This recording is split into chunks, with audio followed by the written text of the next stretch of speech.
এয়া অকণমান চাউল তিয়াই থৈছিলোঁ ৰাতিপুৱা মই, তাৰপিছত ধুনীয়াকৈ ধুই মেলি অকণমান পানীটো যাব দি এতিয়া মই এইখিনি পিচি আছোঁ জন্মাষ্টমীৰ লাড়ুৰ কাৰণে। আৰু বহুত কাম আছে, নাৰিকল কাটিব আছে, ৰুকিব আছে, তেনেকৈ বহুখিনি কাম আৰু বাকী আছে। তেন্তে চাই থাকিব মইনো কি কৰোঁ।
হাই গাইজ, কি খবৰ আপোনালোকৰ?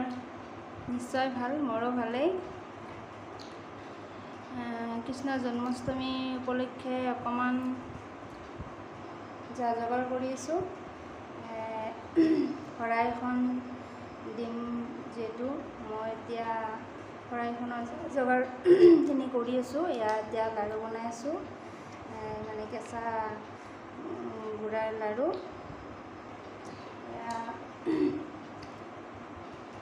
চাওক বনাই আছোঁ, চাওক লাড়ু বনাই আছোঁ।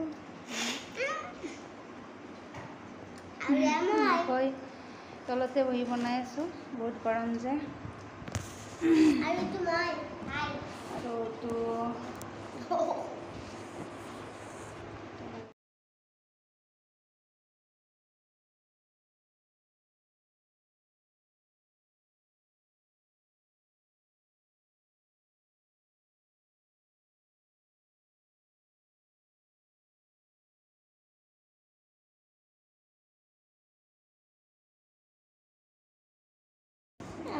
আপুনি মোক দেখাই নাই। আপোনালোকে গাইজ, আপুনি মাৰ চেনেলটোত এটা লাইক কৰি দিব, শ্বেয়াৰ কৰিব। আৰু আপুনিও যদি এনেকৈ লাড়ু বনাই খাই পোৱা নাই, ঘৰত এবাৰ বনাব পাৰিব। তো চাই থাকক মায়ে কেনেকৈ বনায়। তাৰপিছত এয়া মোৰ লাড়ু বনাই হৈ গ'ল। এতিয়া শৰাইখন আগবঢ়াম নামঘৰত। চবখিনি যা যোগাৰ হৈ গ'ল, এতিয়া নামঘৰত যাওঁ। ঠিক আছে, আপোনালোকে চাই থাকিব ভাবিলোঁ কেনেকৈনো মই জন্মাষ্টমী পালন কৰোঁ আপোনালোককো দেখুৱাওঁ। ঠিক আছে, চাই থাকিব। আজি হিয়াই গোটেই দিনটো ব্যস্ত হৈ আছে। কৃষ্ণ জন্মাষ্টমী উপলক্ষে অলপ আমি অনুষ্টুপীয়াকৈ ঈশ্বৰ সেৱাৰ নামত অনুষ্ঠান কৰিব আগবাঢ়িছোঁ। গতিকে আহক আমি নামঘৰলৈ আগবাঢ়োঁ। এতিয়া হিয়াই কি কৰি আছে আমি চাই লওঁ। তেওঁ নামঘৰত ব্যস্ত। এয়া মই শৰাইখন আগবঢ়াব লৈছোঁ নামঘৰত। আমাৰ নামঘৰটো এতিয়ালৈ সুবিধা হোৱা নাই তেনেকৈ ভালদৰে বনাব। ঈশ্বৰে কৃপা কৰিলে হয়তো ভালদৰে বনাব পাৰিম আৰু আপোনালোকৰো আশীৰ্বাদ লাগিব। লগতে কিছুমান অসুবিধাৰ কাৰণে আমি নামঘৰটো ভালদৰে বনাব পৰা নাই। এতিয়া ভাবি আছোঁ ভালদৰে জেগাটো উলিয়াই লৈ বনাবলৈ। যি নহওক, ঈশ্বৰ চবতে পোৱা যায়। ঈশ্বৰক ভাবিলে, শুদ্ধ মনে ভাবিলে চবতে ঈশ্বৰ আছে। এনেকৈ আমি ঈশ্বৰক পুৱা গধূলি এনেকৈ নাম লৈ আছোঁ ইয়াতে থাপনাখনৰ ওচৰত। যি নহওক, আজি জন্মাষ্টমী উপলক্ষে এনেকৈ মই শৰাইখন আগবঢ়াইছোঁ। চাই থাকক। এইখন কীৰ্তন ঘোষা আৰু নামঘোষা। এইখন মই যেতিয়া লকডাউন দিছিল তেতিয়া মই এইখিনিলৈকে পঢ়িছিলোঁ। ইয়ালৈকে মই চিন দি থৈ দিছোঁ। এইখনলৈকে পঢ়িছিলোঁ। এতিয়া মই আজি ইয়াৰ পৰা এইটো অধ্যায়লৈকে মই পঢ়া হৈ গৈছে। এতিয়া আজি মই পঢ়িম এইটো অধ্যায়। সপ্তম কীৰ্তন ঘোষা ৰাম কৃষ্ণ গোবিন্দ ত্ৰাহি ত্ৰাহি মুকুন্দ। এইখিনি মই এতিয়া আজি পঢ়িব লৈছোঁ। এইখিনিলৈকে হৈ গ'ল।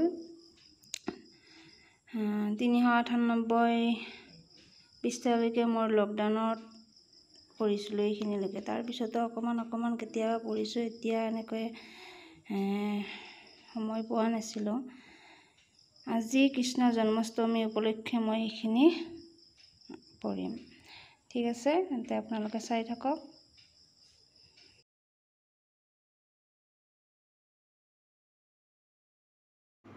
এয়া মই কীৰ্তনখন পঢ়িব লৈছোঁ। আপোনালোকক চাউণ্ডটো শুনোৱা নহ'ল, কাৰণ মই তেনেকৈ কীৰ্তনৰ ঠেকটো বা সুৰটো তেনেকৈ মই ভালদৰে নাজানো বা নাহে। তথাপি ঈশ্বৰৰ নাম লোৱাতনো কি আৰু সুৰ ঠেক এইবিলাক বিচাৰিম। ঈশ্বৰৰ নাম যেনেকৈ তেনেকৈ ল'ব পাৰি। সেইকাৰণে অকণমান মই কীৰ্তনখন পঢ়ি আছোঁ। এতিয়া মোন আৰু মাইনাও মোৰ ওচৰতে বহি লৈছে, সিহঁতেও শুনি আছে। ঠিক আছে, তেন্তে মই কীৰ্তনখন পঢ়ি লওঁ, তাৰপিছত আপোনালোকক লগ পাইছোঁ। জনাই নজনাই অকণমান পঢ়িলোঁ। তথাপি কৃষ্ণ জন্মাষ্টমী বুলি অকণমান চেষ্টা এটা কৰিলোঁ। এতিয়া পঢ়া হ'ল। মাজে সময়ে কেতিয়াবা এনেকৈ মই কীৰ্তন পঢ়োঁ ঘৰত সময় পালে। তেনেকৈ আজিকালিতো সময় নোহোৱাই হৈছে, যিহেতু আমি এতিয়া ভাড়া ঘৰতে আছোঁ। শনিবাৰ দেওবাৰে ইয়াত থাকোঁ।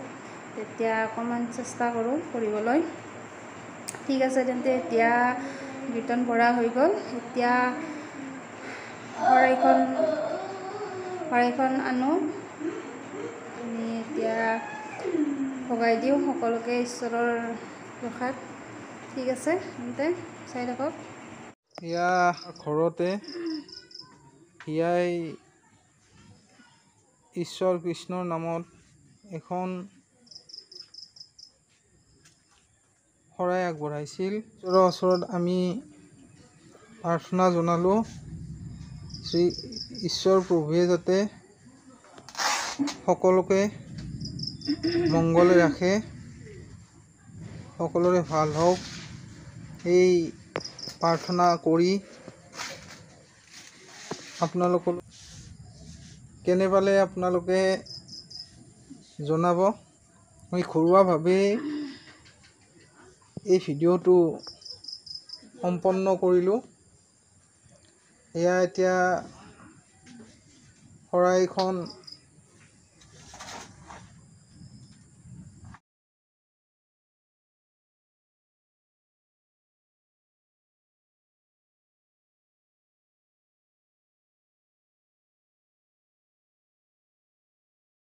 এয়া ধুনীয়াকৈ প্ৰসাদখিনি সাজি লৈছোঁ 4 জনৰ কাৰণে। এতিয়া এয়া আমাৰ কাষৰ খুৰীজনীও আহিছে।